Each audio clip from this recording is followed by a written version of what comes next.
morning, everybody, and welcome to our webinar. My name is James Bonilla. I'm the Academic Director for Global Language Training. In this moment, I've muted all of you so that we don't have any background noise that might interfere with this webinar. And when we finish the presentation, then I will unmute every one of you so you can participate and you can ask any questions that you may have. Okay, so let's get started. Now, today we're going to talk about working with different age groups, right? And different levels. And the first thing that you need to understand is that as we work with different students, we will encounter people from all walks of life, people of all ages, people with different personalities. And the most important thing is that we need to adjust to their particular interests, right? We need to adjust to what will engage them. And then we're going to discuss that. And that's going to be basically the main focus of today's presentation. It's not going to be too technical. We're basically going to discuss how to be assertive when it comes to selecting the materials and the activities that we're going to carry out with students online. And for those of you who are most experienced or more experienced than others, you will find out that it's not that different from a classroom environment. As a matter of fact, you will have more resources at hand, and it may seem awkward at first, but eventually, you'll get the hang of it and you'll feel comfortable. Now, is everybody hearing me okay? Can you nod, please, if you're hearing me okay? Yes? All right, thank you very much. Sorry, I'm admitting people, latecomers. Here we go. Okie dokie. So let's start with kindergarten kids or preschool kids. Now, if any of you has ever taught kindergarten, then you'll know that it is an exercise of go, go, go, go, go, go, go. If you have children, you know what I'm talking about. I have a 3-year-old kid, and they talk about the terrible 2s, but nobody told me about the terrible 3s. And I would imagine I'm going to get the terrible 4s as well. And when I was an academic coordinator and I would visit, preschool teachers, I would be amazed at all the energy that you have to invest. It's no different online. When you work with these kids, you need to make sure that your activities are fun and engaging and as close to their everyday, fun activities as you can. So in other words, you need to make sure that whatever you use with these kids online, just like you would do, in a real environment, involves music, involves sounds, involves, fun activities. Kids really love, songs and games. And also you need to make sure that you include, sorry, I'm going to interrupt myself a little bit. I'm going to disengage the waiting room because we have a lot of newcomers and I keep getting these pop-ups of people waiting to join. So I'm basically going to leave the meeting open so people can, just come in, okay? Thank you. It's a little bit distracted, I'm sorry. There we go. Back to the presentation.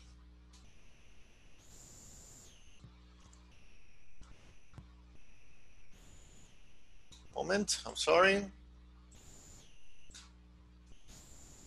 This is the one, okay. So we're talking about songs, games, a lot of music, always works with small children.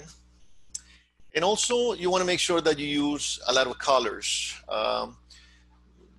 There's this thing about colors in kids, bright colors, props.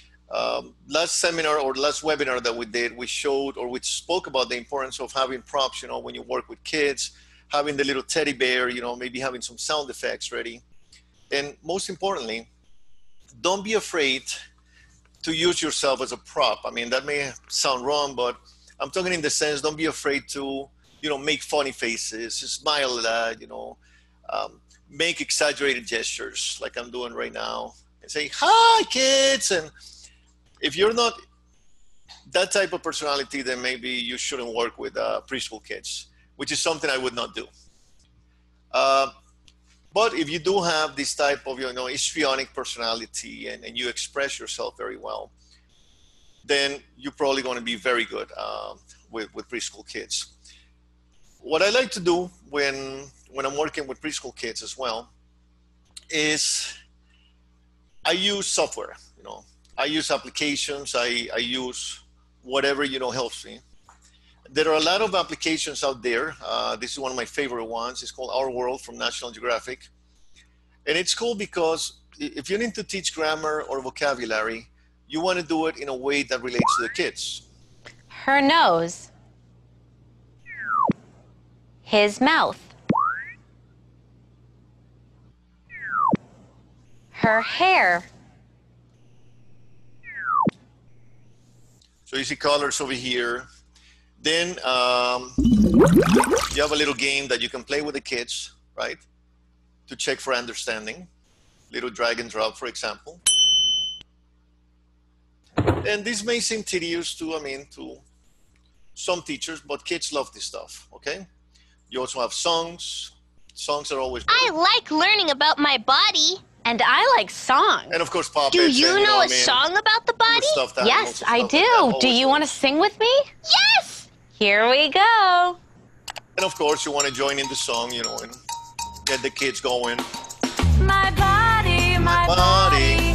It's fun to move my body, my body. And of course, we have a lot of TPR here, which is total physical response.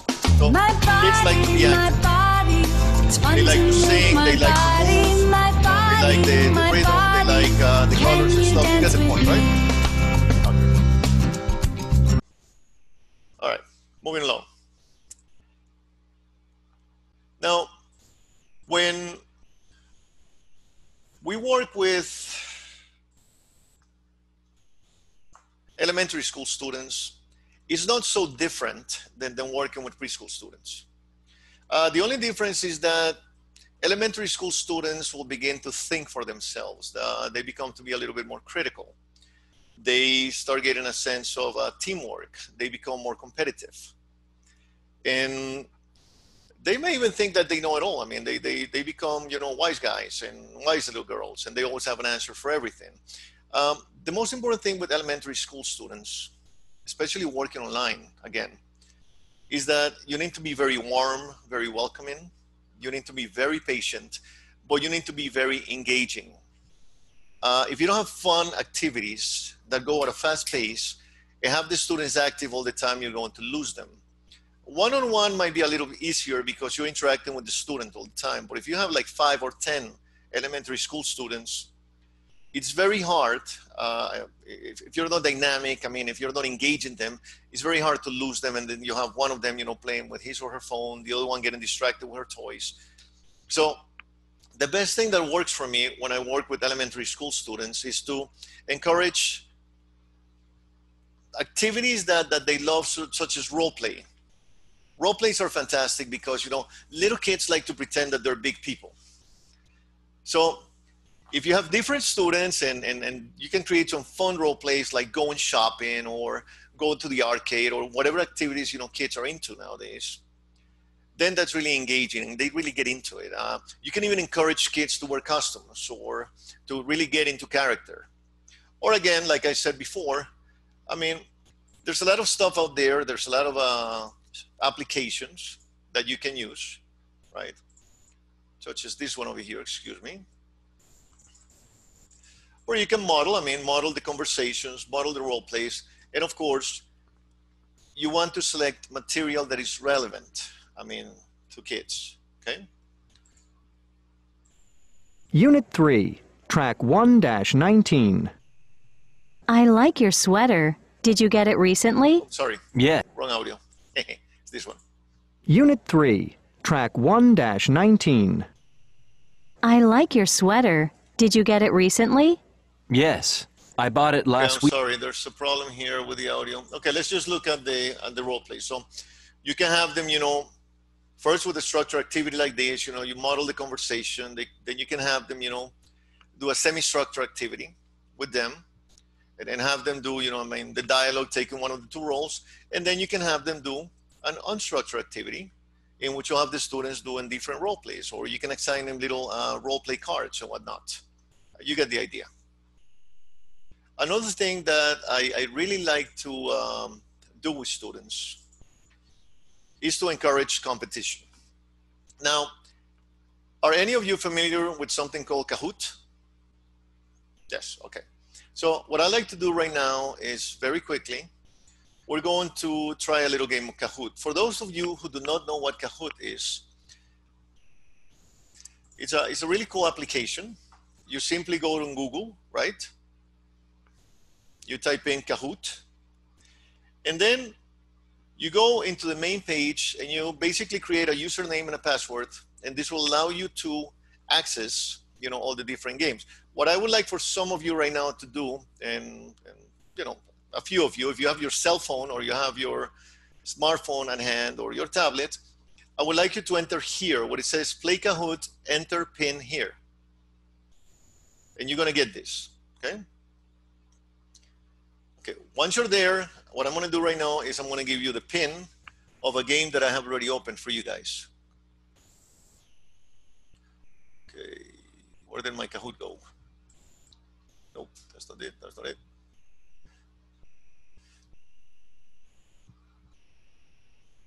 So I have a lot of windows open, I'm sorry. Bear with me. While you go in and you find the web page. Okay, I'll simply just go in through here very quickly. All right, so as a teacher, what you do is you log in. Of course, you do this, I mean, before your students get into the game. And then what you can do is you can simply look for games, right? So there are many Kahoots. You go where it says over here, discover Kahoots. And then you put the topic over here. Today, I'm gonna pick a topic for you guys, which is TESOL, which I already done, but I couldn't find the page right now, okay? And let's do a 5-question TESOL quiz.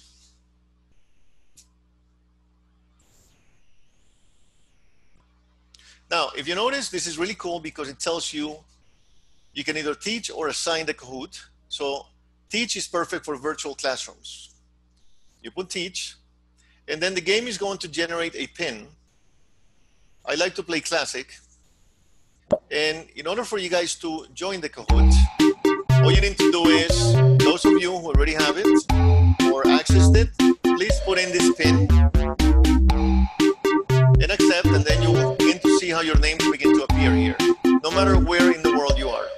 So I'm going to wait for maybe 4 or 5 people to join. Okay, Pevs, Heidi, welcome. Yvonne, 6 players. Okay. Wow, everybody's enthusiastic about this one. All right. Okay, so we have enough people, and you simply press start. Now, what you're going to see is on your cell phones, you're going to have 4 color choices, right? So the question is, part of understanding spoken language is recognizing and choose the color of the correct answer on your phone or on your tablet. You have one answer, 2 answers. Right? Need everybody to answer to be able to advance. 5 seconds, 3 people have an answer yet, 2 people have an answer. The correct answer was pronunciation patterns. And TJ, you're on the lead with 828 points. So it's really cool because I see some of you smiling already. I see Yvonne enjoying this. So students are actually competing with each other, and you can select topics of grammar, topics of history. You can select, you know, for the smaller kids, you know, vocabulary. Even for adults, it's kind of cool. All right, let's see question number 2. Learning the linguistic elements of language is not sufficient for... Sorry.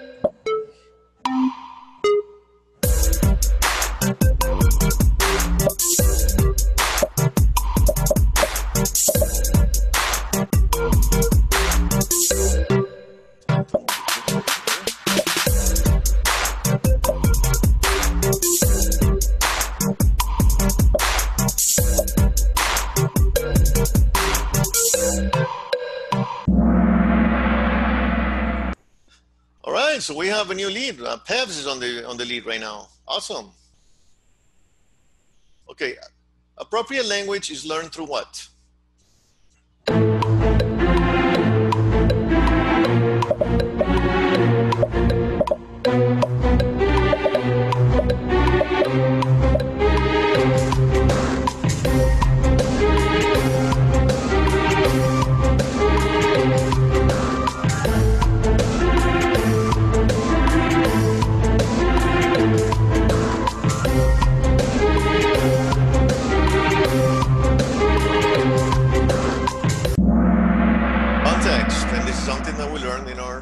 Course. Sonia, you just took the lead. Wow, interesting. This is getting competitive. Okay, 2 more questions.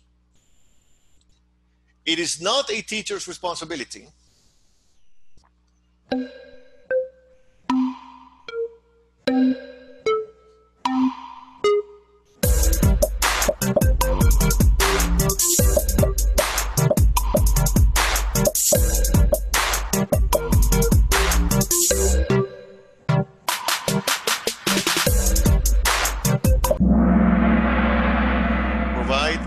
Output, evidently. So most of you got it correct. Congratulations. Sonia, you're on the lead and you're on fire. And last question, last opportunity. Contextualized language is the blank use of language for blank communicative purposes.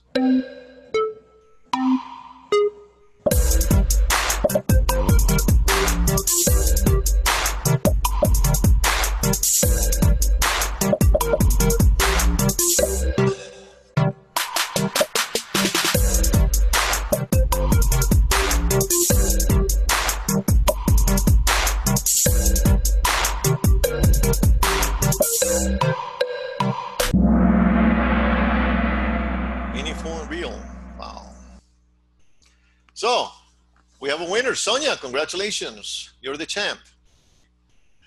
Okay. Now going back to the presentation. So, the point of showing you this was to show you how cool it is to use all these tools that we have available online.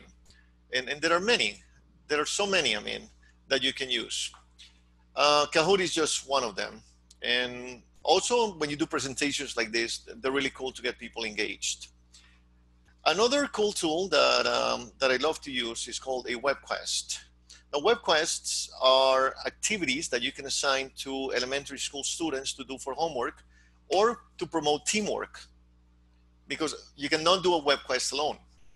And these are really cool because you're also promoting, you know, individual work as well as teamwork and responsibility. Let's go look for a web quest right now, very quickly. Okay, so to find web quests, you simply go to Google, you put web quest garden. Remember this, otherwise you might get lost looking for these things. And when you get to web quest garden, right, you're going to have different options here. And what you want to do is you want to look for different web quests or different examples, or you can look at the feature web quest, right? Now, The Wicked Witch is Dead, the Salem Witch Trials of 1692. Let's say that you're teaching English focused towards history, okay? And every web quest is going to have an introduction, a task, a process, where students will have to take on roles. There are some web quests, for example, that are create a rocket to go to the moon. So one student will have to be the engineer, the other student will have to be the guy in charge of getting the funds and whatnot. You have an evaluation and a conclusion. These things are really cool. And what I'm trying to tell you is I could spend hours here showing you all the different resources available online, but thing is that don't be afraid, go out there, look for stuff, search web pages, cool games and activities for elementary school students. Don't limit yourself to the book. Don't limit yourself to your comfort zone. Do not reinvent the wheel, is what I'm trying to say, okay? All right. Now, important to remember, and this applies both for preschool and for elementary school kids, and just like in a real classroom, okay, you need to set up a routine and you need to set up some class rules from the get-go. For example, one class rule is sign in on time. Find a quiet place to study. Pay attention. Look at the screen, you know, I mean, raise your hand when you want your turn, or if you're working on Zoom, you can actually raise your hand on Zoom, etc., etc. Make sure that when you select these games, like the ones that I showed you, you select age-appropriate games, all right? If you're working with preschool kids, then it might be difficult to do a Kahoot. So you want to select games that involve just singing, you know, and maybe some TPR and some, I mean, Simon Says type of stuff. And if you're working with elementary school kids, you also have to be coherent if you're working with second graders or fifth graders or whatnot. Also, if you're working with individual students or if you're working with groups, you get my drift. It is very important that you provide assertive and very supportive feedback. One of the mistakes that you can make with elementary school kids and preschool kids is that you might be too harsh or you might be too critical. And you need to remember these are children, these are small kids. So they respond better to positive reinforcement. Of course, they're not physically in front of you for you to, I mean, to give them a little medal or to put a little sticker on their shirt. But, you know, you have emojis and you have other ways, right, to acknowledge that the kid is doing a good job, especially if other kids are watching, you know, so the kid can feel proud about himself. You have some badges, etc. And finally, your body language is very important. Yes, I see Tegwin smiling a lot, for example. I can always imagine that kids would love to see that smile. And what I always try to do is I smile at that. It's not easy to sit in front of a computer and speak to a camera. Believe me, I know. I've been doing this for a long time, and every time there's a webinar, something happens, like what happened earlier, you know, with the waiting room and stuff like that. But you need to find like that mindset where you're really enjoying what you're doing, when you're having fun with the kids. And as you project this energy, the kids will feel more comfortable with you, right? But if you look stressed, if you're uptight, if you maybe have a headache, you're in a bad mood, I mean, then you might not want to walk with kids, or on that particular day, you may want to skip the class. Your attitude, your body language, and the way that you address the kids, the way that you speak to them, especially little kids, you know. Little kids, you don't want to be like, okay, children. You want to be like, hi, how are you? We're going to work today, whatever. And this is important, all right? All right, let's move along. Now let's talk about my favorites, teenagers.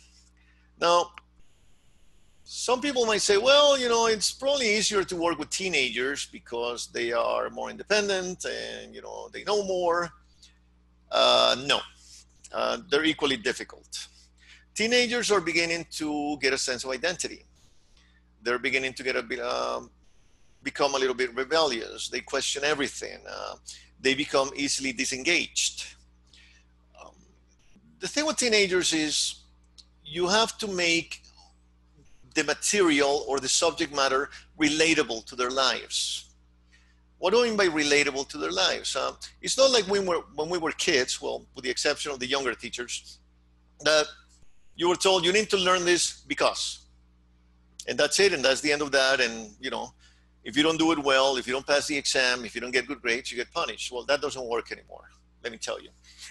With teenagers, especially online, where they have, you know, their cell phone and they have WhatsApp and they have all kinds of distractions, you need to make sure that whatever material you choose has to be relevant and relatable to their day-to-day life.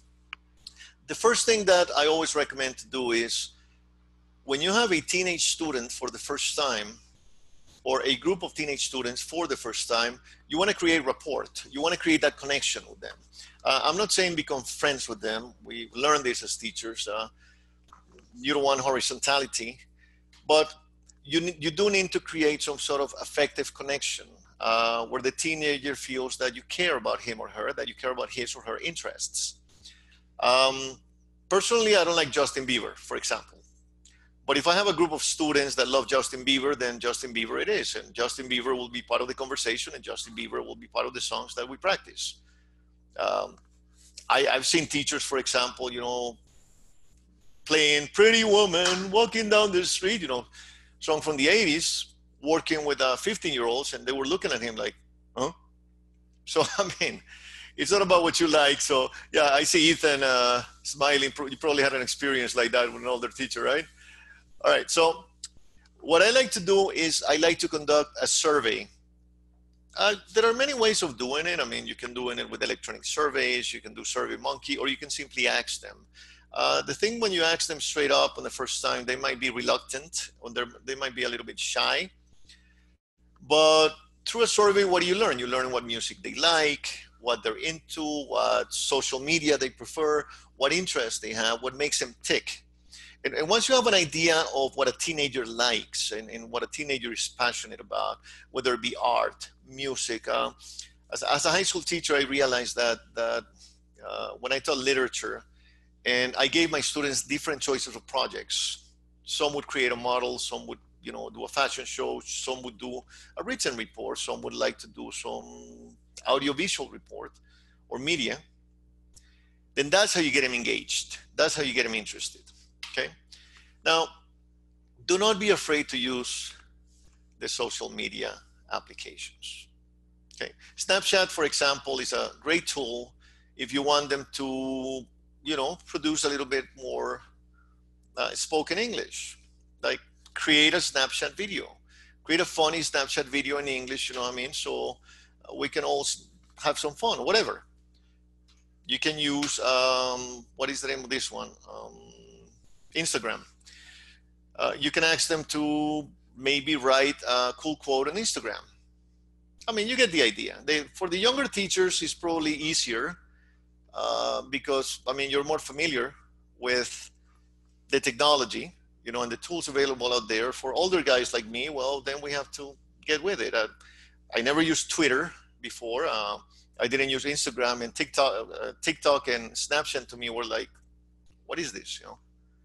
My wife is younger than me. She uses all of this stuff, so she had to actually teach me.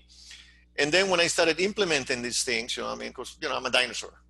I can barely use the WhatsApp, and here I am giving webinars. Well, hey, you know, such is life, right? Yvonne is laughing. Yeah, Grandpa, that's right. Yeah, okay.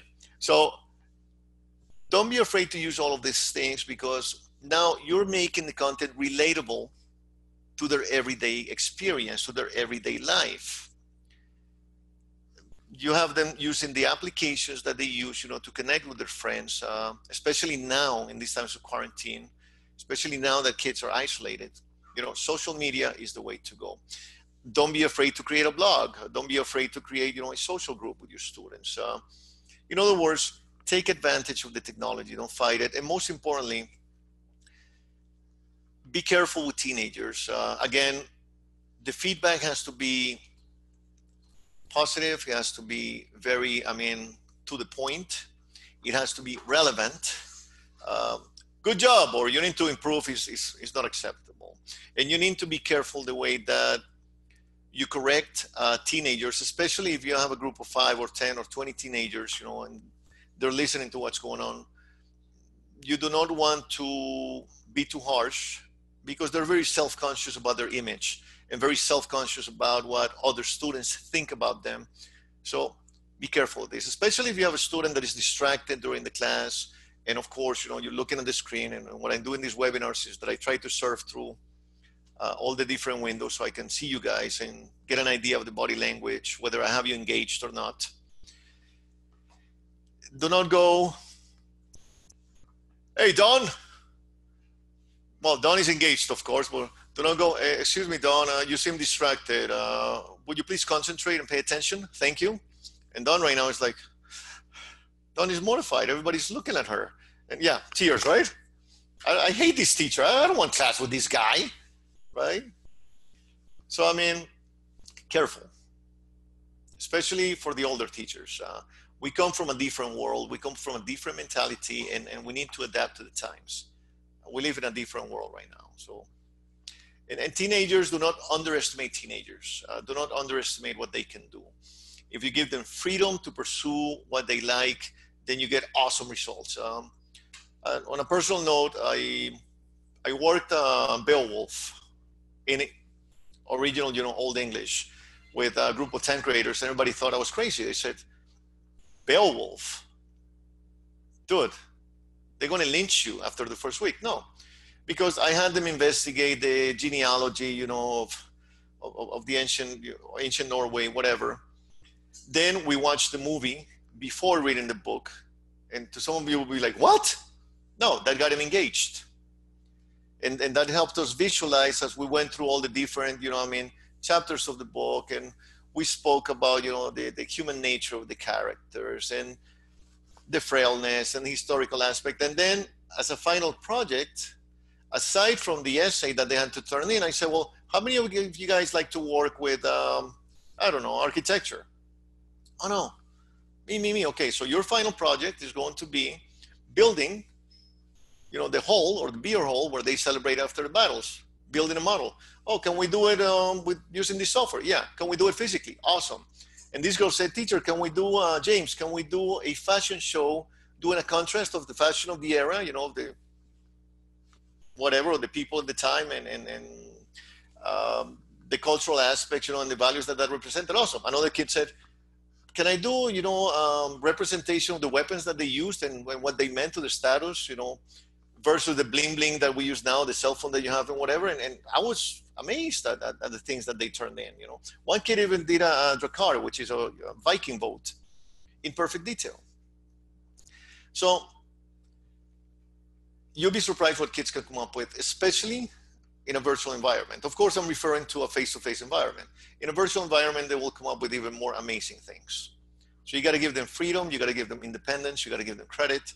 Of course, you got to set the rules. I'm not saying let them walk all over you, but teenagers respond well to that connection, and they respond better to you being more aware of what they like in the world that they live in.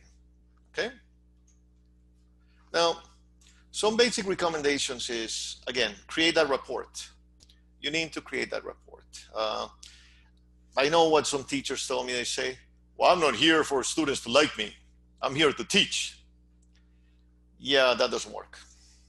If they don't like you, if they don't feel comfortable with you, then they will not respond to you well, and they will fight you all the way.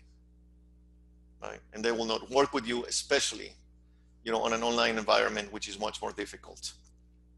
Make sure that you use, again, games that are relevant and engaging to their age. The games that I showed you before for little children, don't use this with teenagers. And don't hit them with like very hefty grammar games and boring stuff. This particular one, I don't know if you're familiar with it, it's called the Impossible Quiz. And the reason why I like the Impossible Quiz so much is because sometimes you can't figure out why the answers are the answers. So it generates discussions with my students. So if I look at number one, I say, well, how many holes in a polo? And, some students will say 1, 2, 3. This one's an easy one, 3. Actually, it's 4, right? The top, the sleeves, and the bottom. So, can a match box? No, but a tin can. And then students, then you will discuss with them and what is this? Oh, answer this question backwards. Mayo. Click on the answer. The answer. So the students will be like, but why? Well, click on the answer. Put the mouse on here and now don't touch the blue. And then you have to discuss, options. If I touch, but if I go around the screen like this, Now, what is the square root of an onion? Well, what is the root of an onion? Tell us. The answer is really big. An elephant?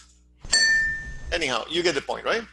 So these are the kind of games that will engage students into discussion, into critical and analytical thinking, and they're fun, believe me. So you need to look for this type of stuff. You want to generate discussion, you want to generate, oral production, and of course, you want to make the class engaging. Getting back. If you're going to work teen slang, or if you want to work a class with slang, and you cannot be saying to the students, well, that's groovy. Because groovy is like from the times of Ryle and I, right, Ryle? That's the type of stuff that we would listen to in the movies that we watch. So you may want to, research the slang that is actually, current. And this applies also for idiomatic expressions, okay?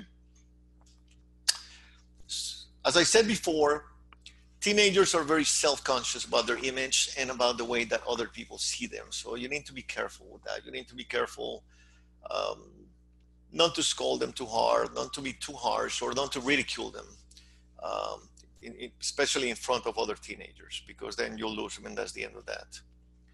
And finally, as we said before, if you make the class relatable, if you make the class relevant, then this is what you're going to get. You're going to get a big smile on the student's face, and you're going to get a student that is not only engaged, but he's also going to take initiative within his or her process. Okay.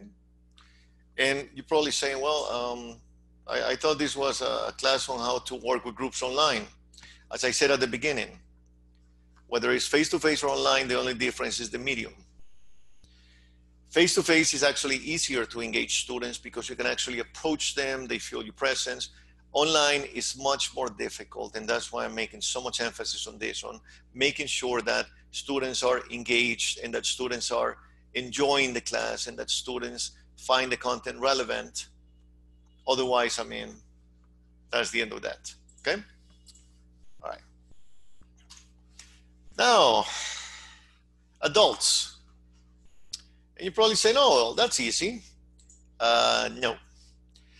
One of the biggest problems that I see teachers face when working with adults is when you have, younger teachers, like Yvonne, like Ryan, like Kijingi,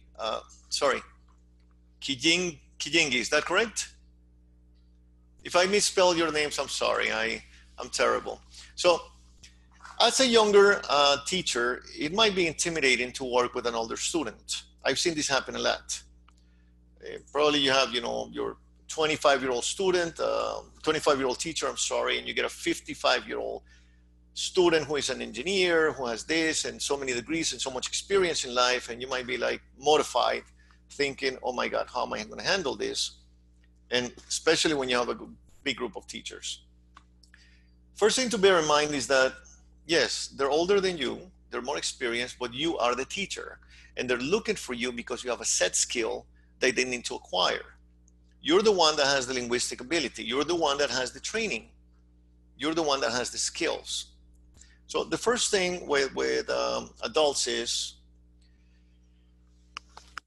do not try to create too much of a bond at first. This is the opposite of with teenagers. You want to keep it professional. You want to keep it respectful. You want to keep it neutral.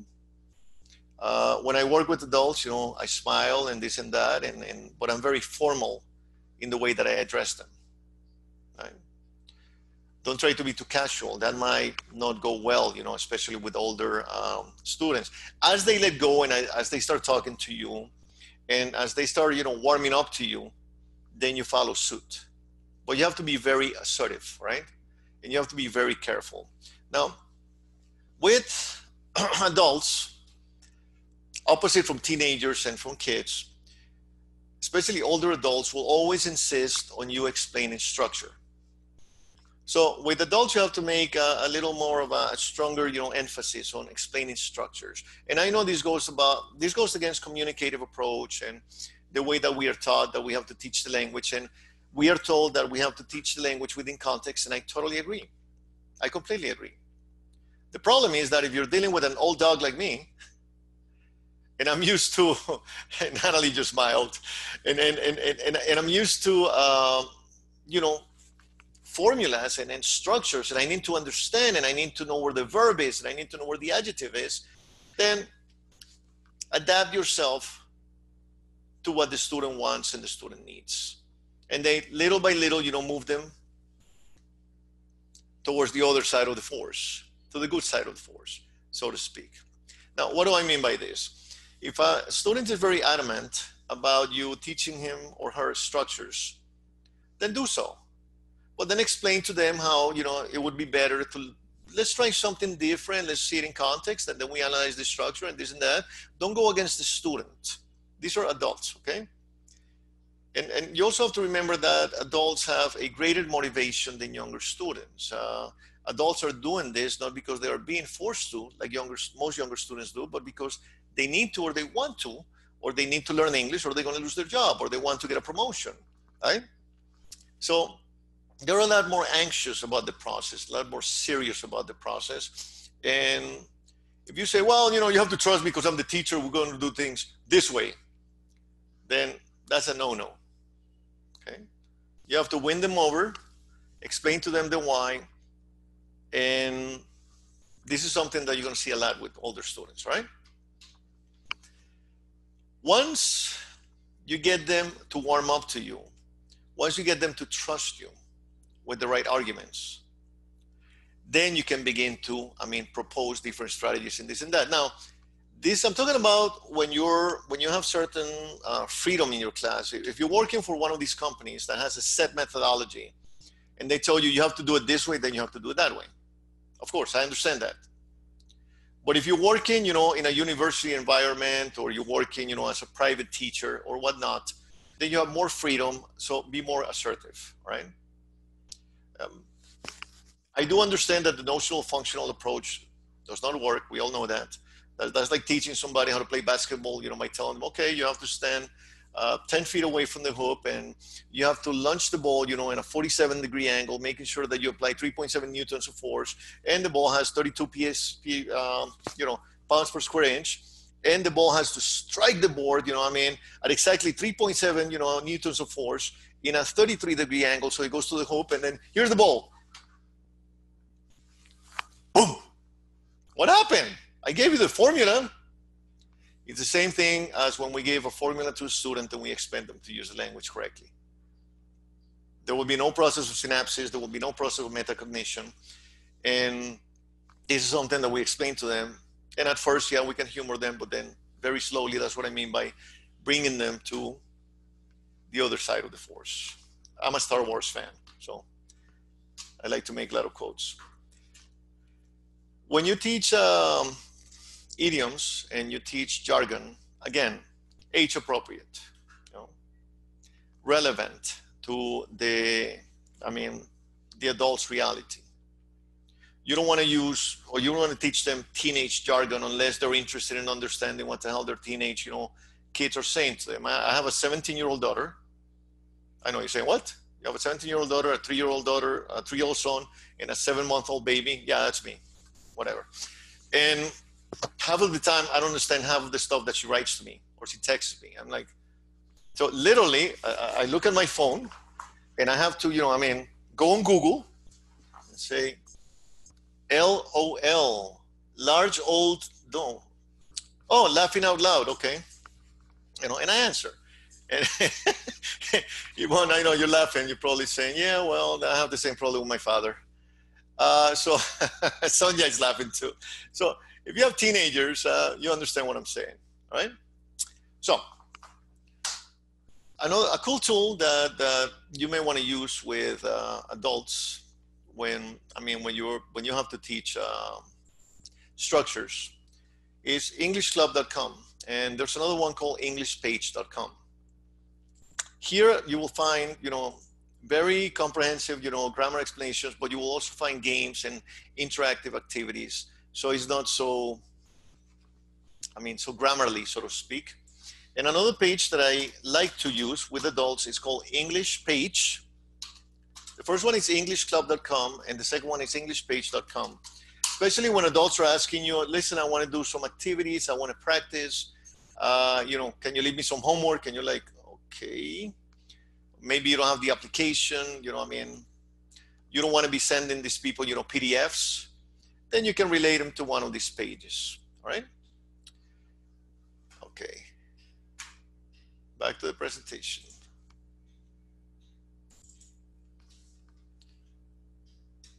Finally, these are recommendations that I want you to bear in mind when working online with preschool kids, elementary school kids, teenagers, and adults. This is for everybody.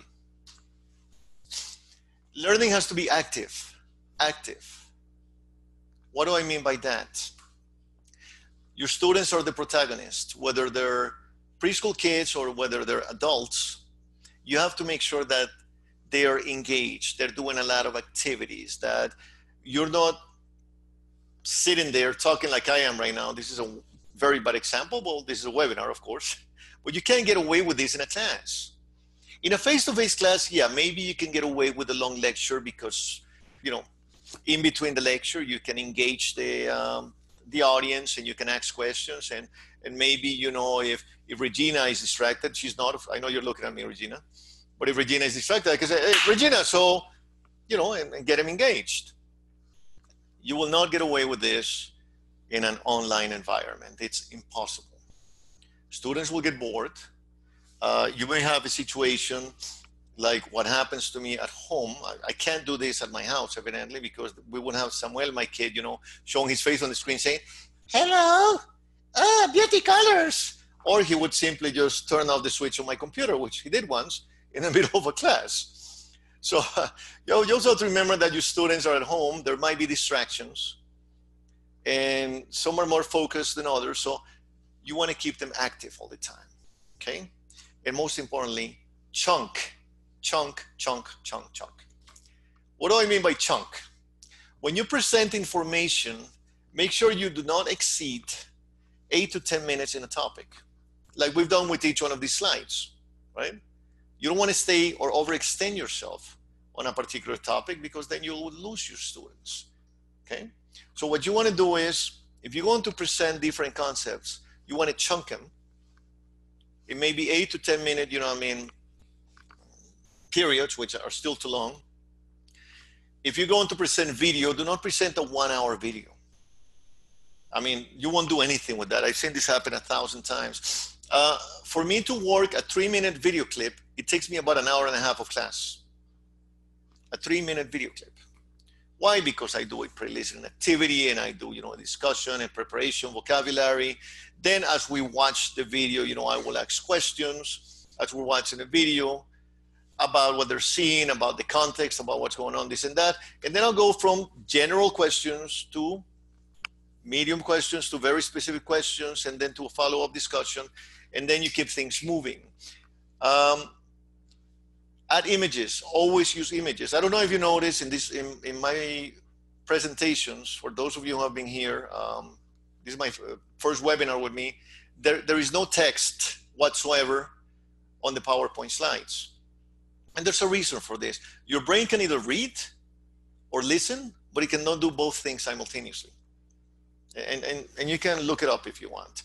So if you're going to use PowerPoint presentations, it's very important that you use images and no text, because then students will either read or listen to you, but they will not do both, okay? Another important thing, I don't know if you noticed, I'm not reading a script. That's the most boring thing. Students will become disengaged. Of course, when I prepared this webinar, I had a script and I read it through, and I'm probably not following it at all, but it's better to be spontaneous, And Natalie just smiled. She probably remembers something funny. So yeah, I know, right? You prepare a class, and then you do so much preparation. I'm going to do this, I'm going to do this, I'm going to do that. And when you get to the class, you do everything totally different. But that's what's so cool about teaching. but it's always necessary to prepare. Now, interaction. We're going to have interaction in about 2 minutes. You want to have students always engaged, asking questions, acting. Even when you cannot have people talking at once, what we did with the Kahoot, in the first few minutes, that was really cool. And I saw a lot of you guys get engaged, right? Use technology, all right? Let English learners use the applications of technology that they're comfortable with. Don't be afraid to let them propose things to you, okay? Sometimes students will tell me, hey, why don't we try this app? Okay, let's download it, let's try it, let's see how it goes. Be open-minded. And intervals.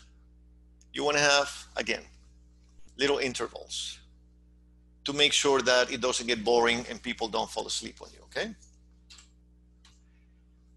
Important, as I said before, body language, attitude. I mean, today is Saturday morning for most of us. I'm in New York. So for some of you, it's evening. For some of you, it's afternoon. And if I am grumpy, I went to sleep last night, right?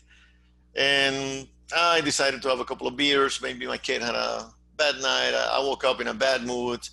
This really sucks. I got to do a webinar on a Saturday when I could be home, enjoying myself. I had to come all the way to the office. I see COVID everywhere. So if I don't have the right attitude here, then most of you would have been gone from this webinar by now, right? So I enjoy doing this. I love doing this. And I always try to project, the right image, the right attitude. Smile, be charismatic. Even if you're a grump, believe me, I'm a grumpy old man. All my friends tell me that I'm a grump. But I cannot be a grump here in front of you guys, okay? And this is the most important piece of advice I'm going to give you. Teaching online can be very consuming. It can be very demanding, more so than working face-to-face. Why? If we make the mistake of being there 24/7 for our students, I mean, yes, you have to be present. Don't get me wrong. I cannot give a presentation online and tell you, okay, we're going to watch a video, guys, and then play the video, and then, turn on my camera, and then, I'm like, yeah, we're here chatting with somebody, whatever. Even if students don't see you, they will perceive that you're not there, that you're not present, that you're not engaged, okay? Like what I said about, reading a script. You sound like a robot. I mean, you don't engage anybody, but don't go to the other extreme. I know teachers that say, okay, guys, I'm available 24/7, and they're receiving messages from students all day and all night. And be careful with your time, guys. We are living times of extreme stress. It's not easy, being at home all the time. And you can very easily get caught up with this. And it can be very consuming, and it can actually really, really, really affect your family life and affect your health, physical and mental health. So enjoy the work, be assertive about, the materials and the context that you choose for your students, and let's just go over it. It's very simple. Preschool kids, go, go, go, go, go. Very energetic, a lot of activities, go, go, go, go, a lot of patience, a lot of TPR, a lot of this that I'm doing right now, and maybe, making it, funny faces and whatever, right? Sorry if I just scare you. All right. With elementary school kids, a little bit more independent. They question everything. They're smart Alex. They might think that they know it all, but they enjoy, again, role playing. They love to play like little kids, like to put on, daddy's shoes on and mommy's shoes, dress, a little girl, and maybe play with the makeup. Kids love when they are placed in this type of situations where they have to role play, being part of the adult world, for example. Competition. They love to compete. That's why I love games like Kahoot, Family Feud. There are so many games out there that you can do online. Use interactive software. I keep in touch with all publishing houses.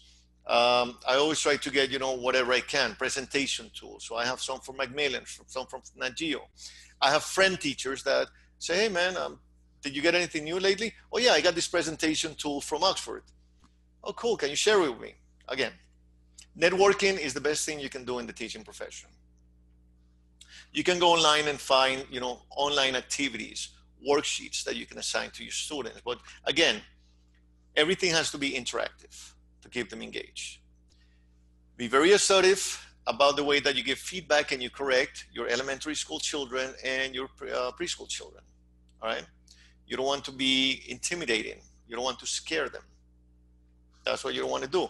You want to use positive reinforcement, the badges, the little smiley faces, the emojis. Teenagers. Teenagers are going through hell. Think about when you were a teenager. I mean, it was the most difficult time in my life. My body was changing. I was very skinny. I was afraid to go to the pool because of being ridiculed. I had to deal, with peer pressure. And nowadays, the kids, everything involves around social media. So get into that world. Make whatever instruction you give to the students applicable, relevant, relatable is the word, to what they live, day to day, to their world. Engage them, give them freedom to use creativity. Again, feedback should be positive. I never like to talk with teenagers about what they did wrong. I always like to talk to them about what they did great and what can be improved. So like even the language that you use, the discourse that you use can have, either excellent or terrible effects. And finally, adults. Keep it more formal, be very careful. Don't be intimidated if you're working with older grumps like me. If I chose you as a teacher, it's because I need you to help me. I need you to teach me. You may have to put up with the all right, you little punk, you're going to teach me attitude. Yeah, it happens. So you got to be smarter than that. And basically you just smile and say, well, so yeah, well, all due respect, that's the reason why I'm here. I'm sure that you can teach me the facts of life. And I mean, you're a cornucopia of wisdom. But, when it comes to English, I'm the man or I'm the woman. So, I mean, you need to listen to me. Active learning, chunk instruction, be engaging, and manage your time carefully. Okay? Now, time for questions and time for sharing. Now, I'm going to unmute all of you. One moment. Okay, so in this moment, you can unmute yourself if you want to ask questions, participate, or maybe share an experience. This session is not only for asking questions, it's also if you want to share something with the rest of us. I also enjoy to learn from you guys as much as I like to share my experience with you. So who would like to go first? Anybody? Okay, Tegwin, go ahead. So in the 150-hour Master TEFL course, yes, we were tasked with watching a video of an appropriate lesson for kids, and they were learning about the jungle, but it was in context, it was appropriate for them because of where they lived. Exactly. So I was just wondering, with the phenomena such as slang, in South Africa, we do a lot of absorption from the languages around us. So we have a lot of slang words that won't necessarily be used in America, for instance, or Britain. So if you're trying to, for instance, I want to go to Japan to teach English. So if you're trying to find appropriate slang to use in a classroom setting, where would you then go and look for those sort of things? Because I would obviously use slang that would be very specific to South Africa, as opposed to something that's maybe more general. We're talking about teenagers here? Yes. Well, with teenagers, I wouldn't worry so much about slang more than internet language. Okay. Which is like, especially with Asian cultures, such as Japan. Japanese kids are not too much into slang, except what they see in pop culture. What they see in, MTV, music videos, whatever, television shows they watch. So that's why I like to first get to know my students.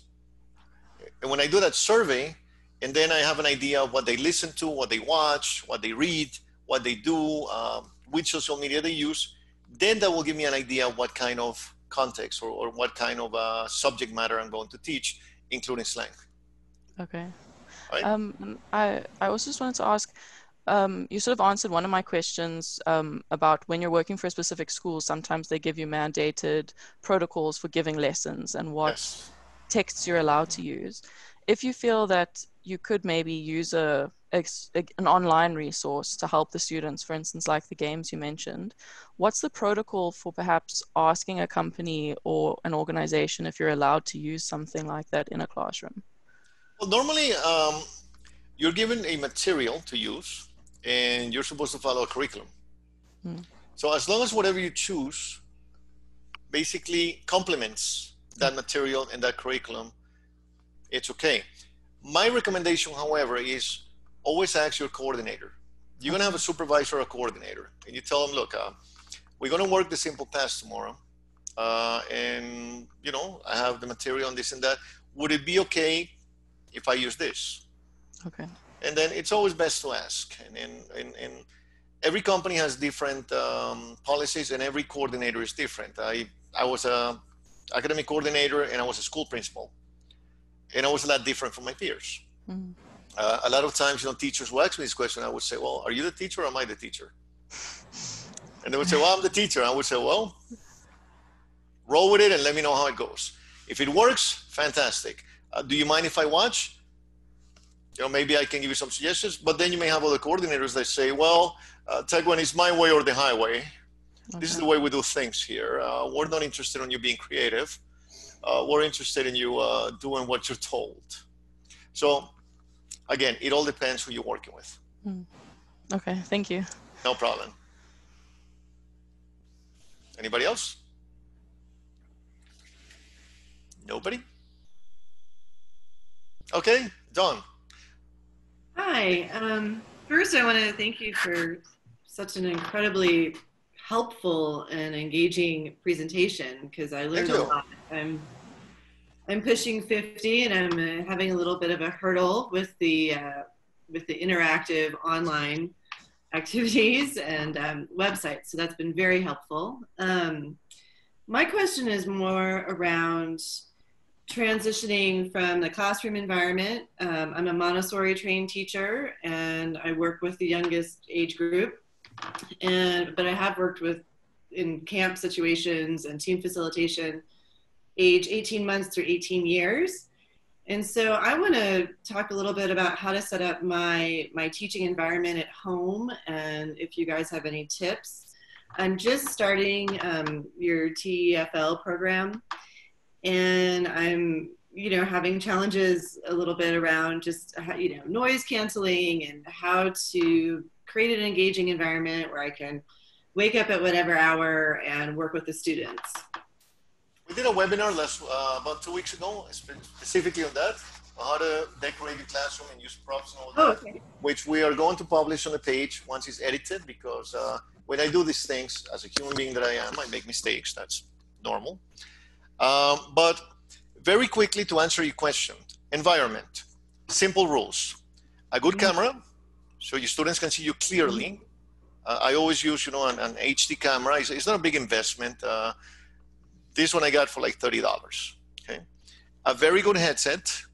You want your students to hear you clearly, and you got to play with the lights. If you notice, there are no shadows around me, so I actually, position the lamp carefully, make sure that everything is well lit.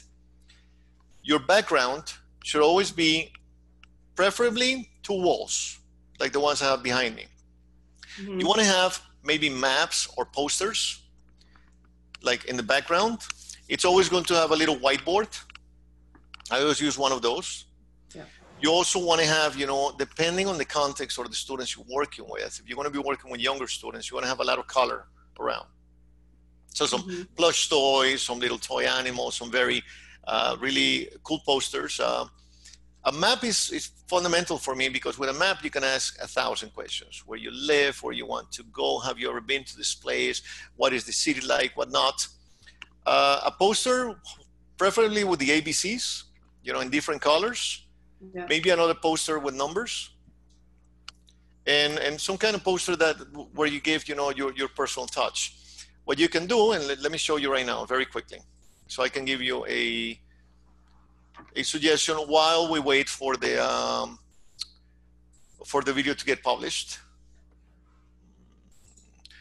All you need to do is you go to YouTube, okay? And you look for videos that basically say decorating your online classroom, okay? And then you will have a whole bunch of videos that will show you, and will give you pointers on how to do this properly.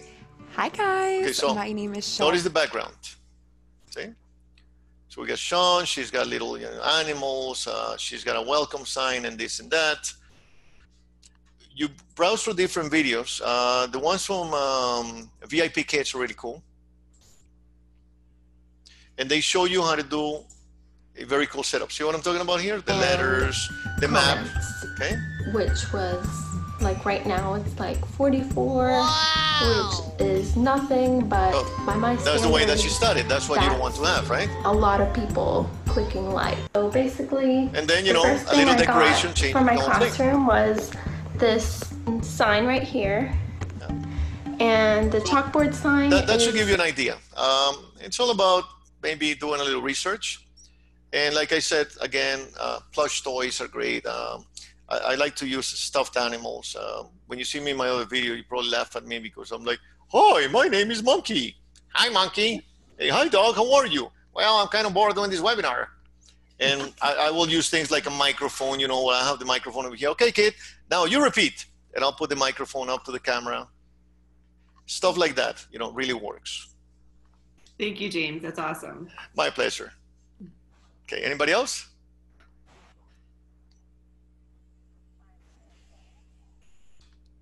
Okay.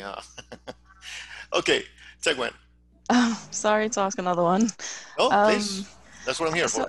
I was wondering, with reprimanding students, especially if they're teenagers and you don't necessarily want to embarrass them around their friends. I definitely noticed people fight back when I was in school. But is it more appropriate to then ask them to stay after class? Because I know, especially in boys' schools that I've tutored at, they would go, ooh, because the person's going to get in trouble after class, which is also embarrassing to the student. So is it better to take a situationally appropriate reprimand in class versus taking them after class?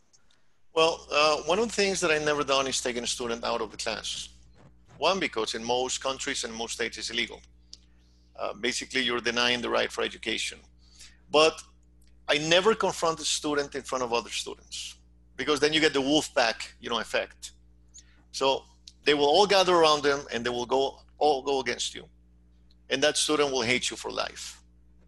So what I normally do, if the student is not engaging in an activity that is disturbing to the rest of the students, like in an online environment like this, let's see, I may see some of you distracted or whatnot. That's not really, disengaging the other students. Now, we need to remember that this is an online environment versus face-to-face environment, but I'll answer the question in both scenarios. If it's a disturbing activity, for example, student is making noise, listening to music, whatever, I will simply walk up to the student and say, so what are you listening to? Oh, I'm listening to it. Oh, that's really cool. So is this, something that you like, whatever, this and that. So I'll tell you what. Why don't we take maybe a couple of minutes after class so we can have a little free time to do this? And right now, how about you work with me? So I'll try to engage them. If I'm talking about the simple past and I have 3 students talking about the soccer match, I'll direct the conversation towards them. Hey guys, so you guys were discussing the soccer match? So how did it go? Who won? Who was the best player? Okay. Maybe it's the future. You diffuse situations rather than directly confront. Yes, because confrontation will never go well. Now, if you have a really serious situation with a student, and we're talking about on a face-to-face environment, and I can't diffuse the situation, then, I'll just keep going with the class, because while you're spending energy trying to confront the student, you're going to disrupt the class for everybody else, and you're going to create a really heavy environment. And after everybody's gone, then I will ask the student to speak to me face-to-face. And once they speak to you one-on-one, their complete demeanor changes. Mm-hmm. But you have to be very courteous. You cannot be scolding the student or confrontational. That's not your job. That's the parent's job. You need students to reflect. But in an online environment, then I would try to contact the student after class or contact the parents if we're talking about a small student. With teenagers, you want to talk to teenagers first and try to like to work things through, negotiate things, but never, ever, ever confront the student directly, especially in front of peers. Okay. Thank you. You're welcome. Can I just bounce off of that because I teach online? Yes, go ahead. And I'm in a very controlled environment. I won't say which one at the moment. We don't have a way to talk with the students after class if it's a group environment. Usually it's one-on-one. Okay. But there are group environments, and you'll get a very disruptive young boy usually. Yeah. Who's wanting to, you know, or he's wanting to take over the class. So you have to do something in the middle of class. And I've muted them to just, you know, quiet things and continue on. But they often know how to unmute themselves. So when you don't have time, and this is back-to-back video classes. So when you don't have time to speak with them after the class, you're having to control them because they're disrupting the class. What can you do in an online environment like that where it's not your own class? You're working through materials from the institute or company or whatever, and you've got this kid that just, he knows he's disruptive. He has control of his mic. You can't seem to get IT to call the parents. What can you do just to take a hold of that during the lesson? How old is this kid? Well, I've had a few, but they're usually between about 6 and 9. Okay, so basically he's calling for attention. He could be a little smarter. He could be hyperactive. He could be a little bit more advanced than the other kids. So what I do in those scenarios is I give the kid a sort of protagonist role. Sort of like, Johnny, today you're going to be my assistant. And you're going to help me with the other kids. How's that? Oh, teacher, that's so good. All right, so let's do something. You're going to help me with this right now, okay? What we're going to do is we're going to play this game. We're going to play, I don't know, whatever. You know how to play this, right? Can you tell us how we can play this? So basically, he's calling for attention. If you try to mute him, then that's going to piss him off, and kids are very smart, like you said. He will find a way to make your life miserable. I compare with my 3-year-old kid. If he wants to play and I ignore him, then he turns into, the devil himself. Well, actually, the devil would run away from him. But so what I try to do is I try to give him something to do. With kids like this, you got to keep them busy. They're mostly disruptive when you're trying to explain something, or when the activity doesn't directly involve them. Right, like it involves other students. Exactly. So it's like, no, me, look at me. So put him in a protagonist role. Give them some positive reinforcement. Put him in charge, so to speak. And believe me, 99% of the time this works for me. Because that's all they want. We don't know how to do the English and the answer. Do you think they back down, or? Well, you could say, okay, Johnny, we're going to play Simon Says. Can you lead the activity for us? Okay, so when I say Simon Says, you're going to show the other kids how to do it. There are many ways that you can engage this kid. Okay. So for example, I could say, Tegwen, when I ask you to do something, you do it first, and all the rest of you do it, all right? So, Tegwen, touch your nose. Now the rest of you, touch your nose. All right, Tegwen, thank you. Excellent, guys. Tegwen, how she's laughing. So, exactly. These are kids that might be neglected by the parents. These are kids that, there are so many issues when we talk about the socio-affective environment and development of this kid. You need to remember that. So you can't get them, you can't reach out to them. They're just on a computer screen. Exactly. So, and it doesn't mean that they're evil. And that's the first thing you think. You feel like, Homer Simpson, you little devil. You want to, but you can't let those emotions take over you. And a lot of these times, these kids just need a lot of love and a lot of attention. And that's what I do. I basically make them protagonists. And then another kid might get jealous and start acting up. So I start, like bouncing off. Or I have them work in groups and I make him leader of one of the groups. Okay, guys, so we're going to have this game. We're going to have a competition. Okay, so Heidi, Caleb, Ryan, Sonia, and Lava, you're going to be one team. And Catherine, Hugger, Dawn, Eileen, Eleanor, Amy, you're on the other team. And Sonia, you're the team captain. Assuming that Sonia is, the disruptive one, whatever. So that's basically the best way to handle it. Of course, this is a no proof, it's not always effective, but it usually helps. Okay. If it gets to the point that it becomes, unmanageable, talk to your coordinator. Okay. The first thing I would ask you as a coordinator is, what have you done to try to resolve the situation? Well, I gave him protagonist role, I did this, I did that, I gave him responsibilities. What can you suggest? And that doesn't make you seem incompetent. On the contrary, when my teachers, well, I don't have teachers now I teach teachers, but when I had teachers as a coordinator, and they would come up to me and say, well, I tried this, I would say, well, why don't we try that? Or I'll tell you what, Sonia, why don't you talk to Ryle? Ryle or Real? How do you pronounce your name? Okay. Ryan, okay. Ryan. So I would say, I knew that Ryan had a situation like that last month, and he handled it very well. Maybe he can help us. Let's talk to him. You have to remember that as teachers, if we strive to be good teachers, we can never stop learning. Don't be afraid to ask or reach out to other teachers. That's not going to make you seem incompetent. On the contrary, especially don't be afraid to reach out to your boss or to your supervisors or coordinators, because they will appreciate this. I would much rather have a teacher ask me 1,000 questions and have to answer the same questions over and over again than to have a teacher, doing things incorrectly and hurting the whole process because they're afraid to ask. But you may want to try, what I just told you. It might work, might not work. Let's say, for example, I don't have everybody's attention. So I'll be like, okay, guys, if you're paying attention to me, and I want you guys to do it, right? If you're paying attention to me, clap once. If you're paying attention to me, clap twice.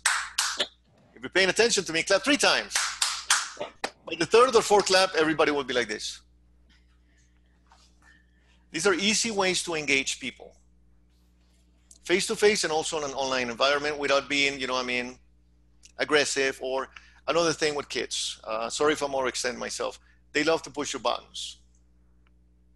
So if they know that something bothers you and they see your eye, begins to twitch like this, then they're going to keep doing it. So the most important thing is don't let your emotions get the best of you. If the students will always try to disrupt class because, well, they love pissing adults off. It's something about their nature, It's like, yeah, I got him. It's true. Yeah, every single teacher here listening to me that works with kids knows it's true. So if you don't let them activate those buttons, then they lose interest. Always keep a smile, always keep a cool attitude, and always keep them engaged. But again, to emphasize, if you keep the activities chunked, very dynamic, very engaging, very interactive, you keep them working all of the time. Students should be the protagonists, not the teachers. Then you will have very fewer problems of this nature. And if you use the right tools, okay? All right, anybody else? You? Hello, sir. Yes, hi, how are you? Hi, I'm Ryan from the Philippines. Hello, Ryan, welcome. Yeah. Thank you so much, sir. A pleasant day to all, and thank you so much for this kind of webinar. I learned a lot from you, sir. And thank you. My concern is, I am a secondary teacher in the Philippines teaching English, and one of the things that really bothers us as teacher here in the Philippines is that some or most of the students cannot really read that well. Yes. Even though I'm handling grade 7 students, and I really, my heart goes to the students who really suffer from reading problems. So what can you suggest, sir, to all the teachers out there, especially during this time of pandemic, that we shift from face-to-face to online, when in fact we are giving them something to read and they're having difficulty. Oh, you need to lower the bar. Have you ever heard about the zone of proximal development? Yes. Zone of proximal development is basically the three little circles. So number one, you need to understand what your students really are, not where you want them to be. Yeah. So a lot of teachers tell me, well, but these are 7th graders. They're supposed to be reading at this level. They're not. That's like me trying to join, a gym, and the instructor says to me, okay, today you're going to run 10 miles. Ryan, if I run 10 meters, I'll die. Okay. I'm a fat old father, So, so the goals that you set for your students have to be realistic. And maybe you have to lower the level and find out what they're at. Remember, the zone of proximal development is all about what they can do by themselves, what they can do with your help, and what they definitely cannot do. So what you're describing to me is the 3rd circle right now. So you need to figure out how to back. And you might say, yeah, but that's detrimental to the educational system. That's going back. No, that's not going back. That's going back to basis, basically fixing the problem in the foundations, and then you start building from there. So figure out what material works best. It's not that the kids are lazy. It's not that they can't read. It's just that they don't have the skill set. Find out material that might be more engaging to them. Instead of giving them a text of, Great Expectations. Somebody asked me the other day, what are you reading? Great Expectations. How was it? It's not what I expected. All joke. Try to, try to find some material that is more coherent with their level and help them by giving them material with visual aids, for example. Comics work great. Don't give them long texts. Yeah. Try to figure out which vocabulary you can work with them before you give them a reading assignment. Work the vocabulary prior to the reading assignment. Work the structures prior to the reading assignment. Contextualize them. Find something that they're passionate or that they like. 7th graders, you'll be surprised. They have a lot of interest. Pop culture, music, news, what is happening, in Hollywood, whatever. Find the way to engage them and find a material that is not too easy, but that is not impossible. So again, zone of proximal development. Okay? Yes. Taiwan. Just something I thought might help you, Ryan. It's not for the exact same problem, but I tutor grade 10s and 12s for English home language. But in South Africa, we have 11 official languages. So often my students don't speak English as their home language. They speak isiZulu or Xhosa. So what I've had to do is figure out for each student where they are with how much they've learned in English, but also what base understandings of the world they have in their home language versus what they have in English. So I've got to do a lot of poetry with them. And the one girl in particular struggles a lot with 3rd level thinking. And it's genuinely not because she's not smart or she doesn't know what to do. It's because there's certain things she understands in her home language that she just doesn't recognize when she reads English. Right. So for instance, there was a Wilfred Owen poem that we had to do, and there were a couple of things she just really didn't grasp. So what I did is I had to show her a video of what a bomb sounded like back in the day, or why green smoke is sort of sarin gas, that sort of stuff. And eventually through visual aids and also recognizing things more with sounds and pictures, she then had a whole grasp of poetry and has started doing a lot better.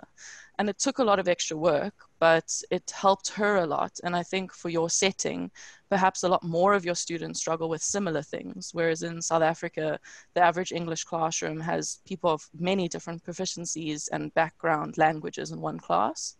So maybe for you, it'll be a lot easier to set up like packages where if there's a student struggling with this specific type of reading issue, like maybe they're not recognizing the way you're supposed to say something versus the way it's written, you can give them that. And then, so the first work will be hard, but eventually it'll get easy. Thank you so much, man. Thank you. That's actually very good. Would anybody else like to add something? Remember that this is all about sharing and networking. And what Taekwon did is the one thing that we need to do in these webinars is not only about learning, it's also about sharing with us and helping us. We're all teachers after all. Would anybody else like to add something, ask something? Hi, this is Heidi. Can you hear me? Heidi. Heidi, you said? Sorry? Yes, Heidi. Can you hear me? Yes, Heidi, welcome. I was on my computer with my headset and it froze up, so now I'm on my phone. So hopefully you can hear me. I teach not only English. I actually haven't taught English as a foreign language in quite some time. I'm retaking the certification process. But I also homeschool and have done it for quite some time. And especially with reading, children are very often, kids are at a different level, even in their native languages. Yes. And one thing I've found useful is you try to find something that is easy for the student, even if you think it's beneath them. And I mean, it can be picture books or fairy tales, simple fairy tales that have been simplified. And you can help them even, I don't know how your video classes work, but there might be a situation where you can group together the ones with similar skills, where you actually read it to them and they follow on the text and they try to highlight what they see as the key words. And that will actually help them start focusing when they're reading on what they need to grasp. Because sometimes I've noticed kids decoding, they try to figure out every single word, and even native speakers don't do that. And so that helps. And you can, by your reading, emphasize. So you can read, the big cat ran up the tree. And if that's what you want to have a picture of cat and tree, and by what you emphasize, they will underline what you're trying to have them focus on. Or you can say the big cat ran up the tree.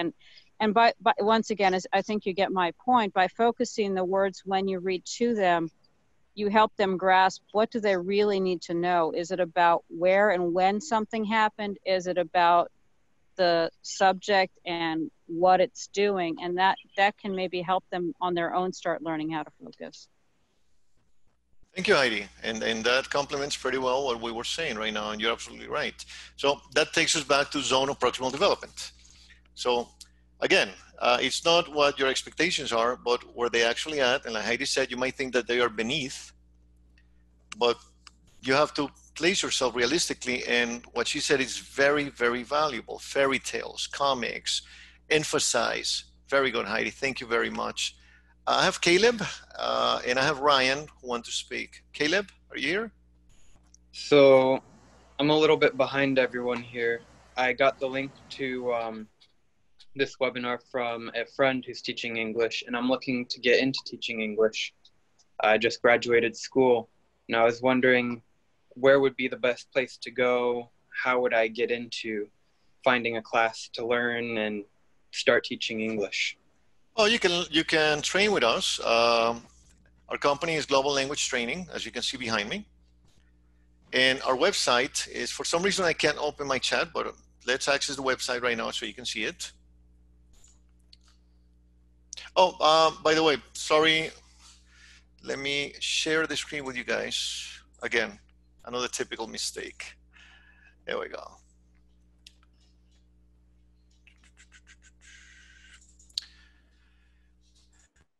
Our webpage is www. Yes.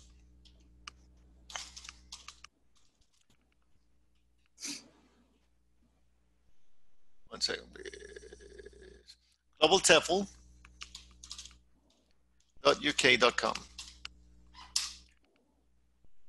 Here you will find information on all our courses. Yes, over here. And to get started, what you want to do is you have to take minimum a 120-hour, TEFL course. That is like the foundation course, and that's the minimum requirement. And you sound native to me, Caleb. Where are you from? I'm from America, in Florida. Florida. I actually went to FIU. Okay. I'm from New York, but I did go to FIU, and I love Florida. Sunshine State. Awesome. Yes. So our courses, are internationally accredited. And then after you take the 120-hour course, then of course you're going to have full support from my entire team. I'm the academic coordinator. And you're going to have also the option of doing specialist courses, depending on what you need. We have the Teaching Online Specialist course. We have, other ones that you find on the webpage. Before I forget, by the way, I would like to ask some of you, if possible, if you can share your thoughts on how you felt with this webinar. If you can please visit our webpage on our Facebook page.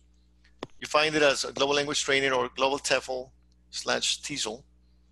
And it would be great to hear your reviews because we try to improve as we go. As we said, we're human, we're not perfect.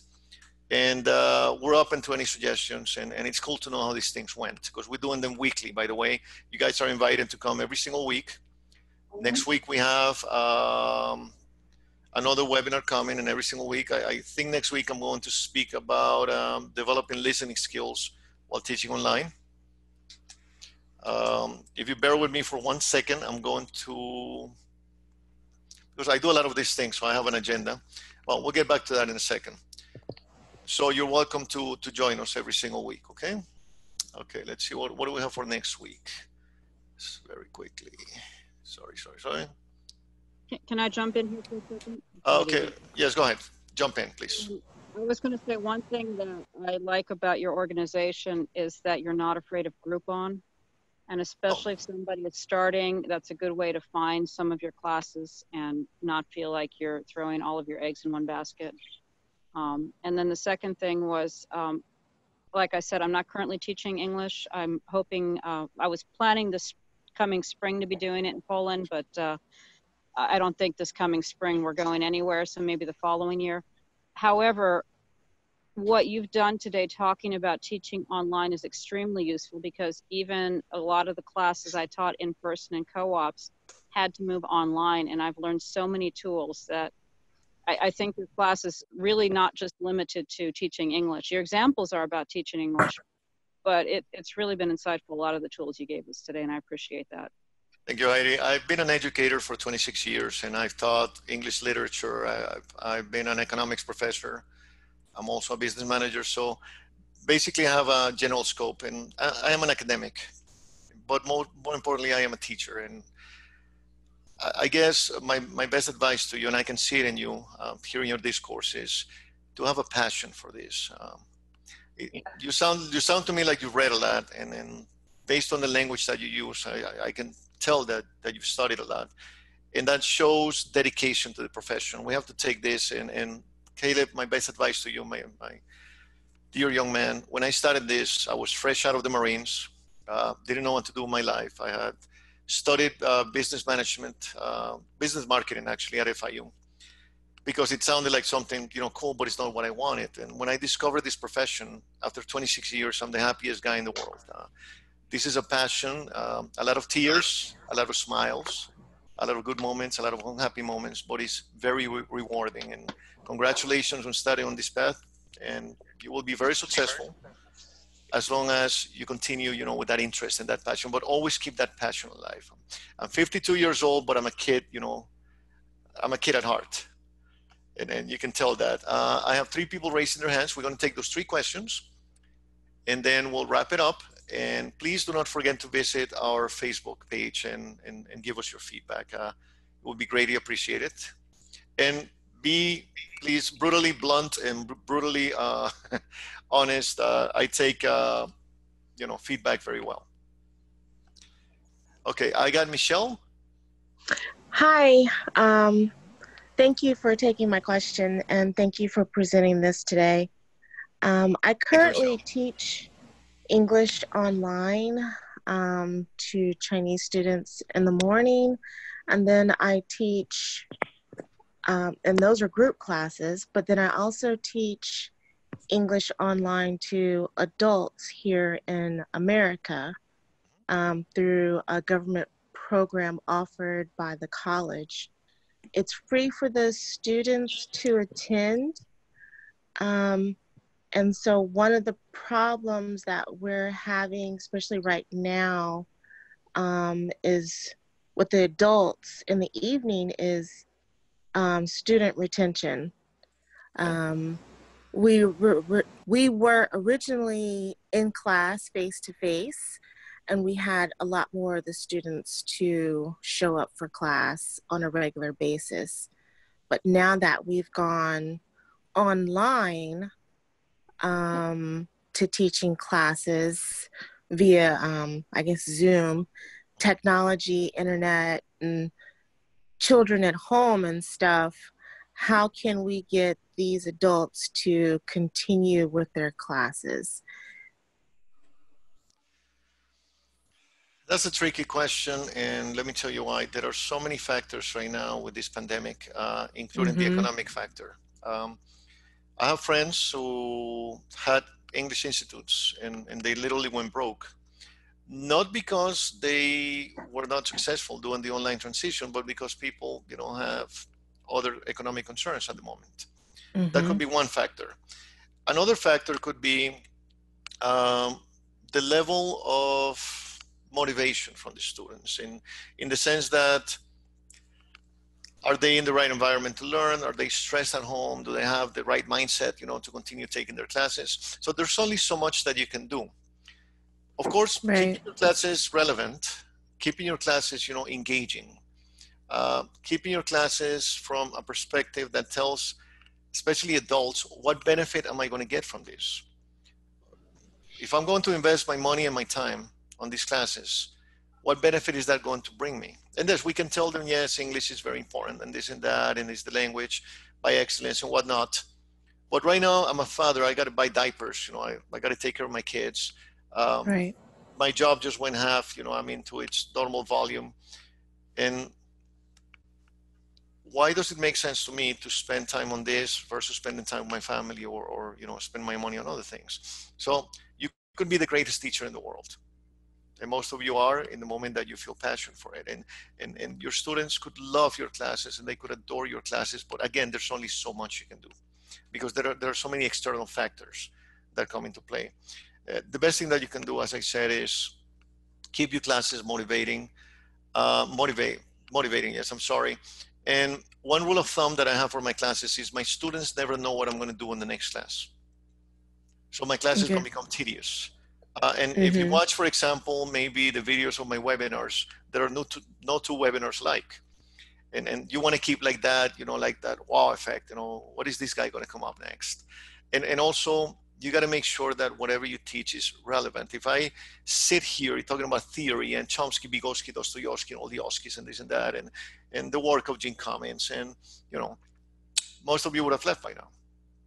Because then you say, how is this going to help me, in a classroom environment? So you got to make sure that instruction is, again, relevant, that instruction is relatable, like we spoke about with the teenagers, okay? You got to make sure that you're well prepared for these classes. I was sitting here 2.5 hours before this thing began, making sure that it was perfect.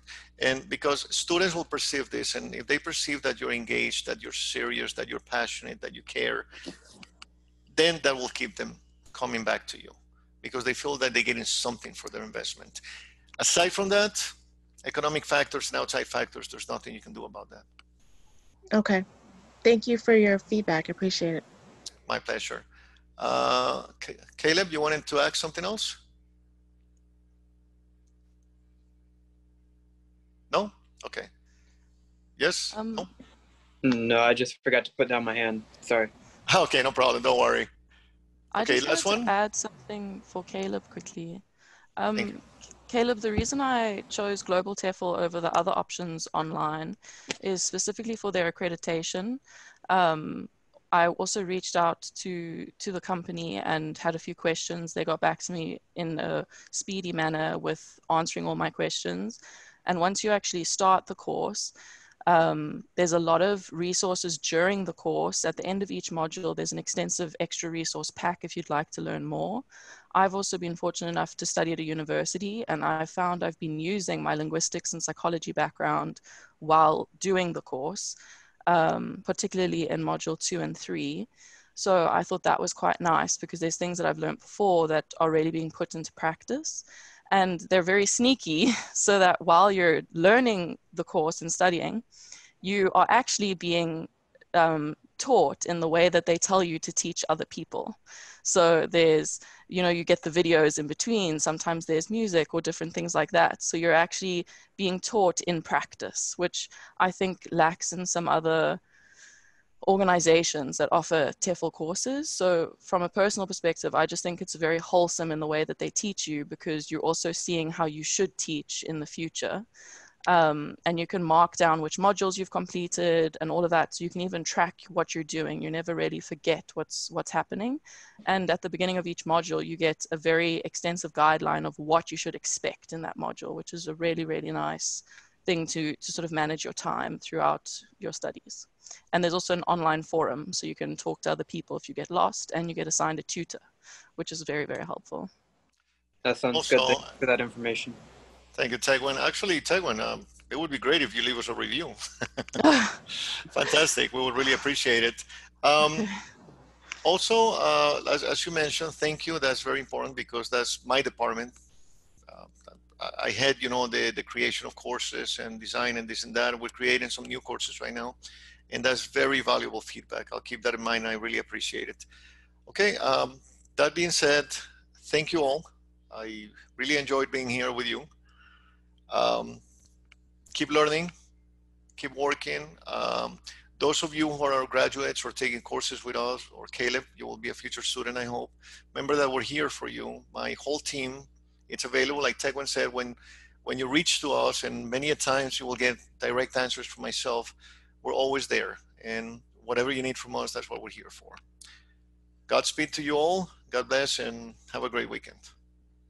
Thank you. You too. Thank you. Thank you. Bye-bye. Thank Don't forget you. to leave your Bye-bye. reviews, please. Bye. Keep safe, everyone. Bye-bye. Stay safe. Very good. Stay safe. You too. Okay, bye. Namaste and thank you. Bye.